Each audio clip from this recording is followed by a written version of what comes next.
Praise the Lord. இந்த ஆண்டு ஆரம்பிச்சு 3 மாதம் முடிஞ்சிடுச்சு. ஏதோ 4வது மாதத்துக்குள்ள நான் அடி எடுத்து வைத்துட்டேன். ஆனாலும் எனக்கு ஒரு நன்மை எப்ப நடக்கும்னு தெரியல. நான் எதிர்பார்த்து சோர்வடையறேன். எனக்கு நடக்குமா? நடக்காதா? அப்படின்ற மனவலியோட இருக்கீங்களா? மனக்குழப்பத்தோட இருக்கீங்களா?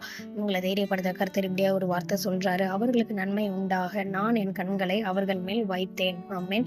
கர்த்தர் அவருடைய கண்களை உங்க மேல வச்சுட்டேன்னு சொல்லி ப்ராமிஸ் பண்றாரு. இந்த மாதம் உங்களுக்கு ஒரு நன்மையான காரியத்தை கர்த்தர் செய்வாரு.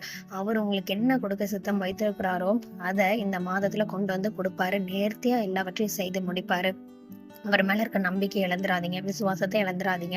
நீங்க அவர் மேல வைத்திருக்கிற நம்பிக்கை உங்களை பெரியவர்களா ஆக்கும். வார்த்தையை கொடுத்த ஏசப்பாக்கு நன்றி செலுத்தலாம். ஏசப்பா அந்த வார்த்தைக்காக நன்றி. வார்த்தையில நீங்க சொல்லியிருக்கிறபடி ஏசப்பா உங்க பிள்ளைங்க உங்களே நம்பியிருக்காங்க. இந்த மாதத்துல அவங்களுக்கு ஒரு நன்மையான காரியத்தை நீங்க செய்துட்டேன்னு சொன்ன கிருபைக்காக ஸ்தோத்திரம். பிரேசுவின் மூலம் ஜெபிக்கிறேன் நல்ல பிதாவே, ஆமென். நாளைக்கு இன்னொரு பைபிள் வர்ஸோட உங்க எல்லாரையும் மீட் பண்றேன். God bless you all. Please like, share, subscribe and comment. God bless you.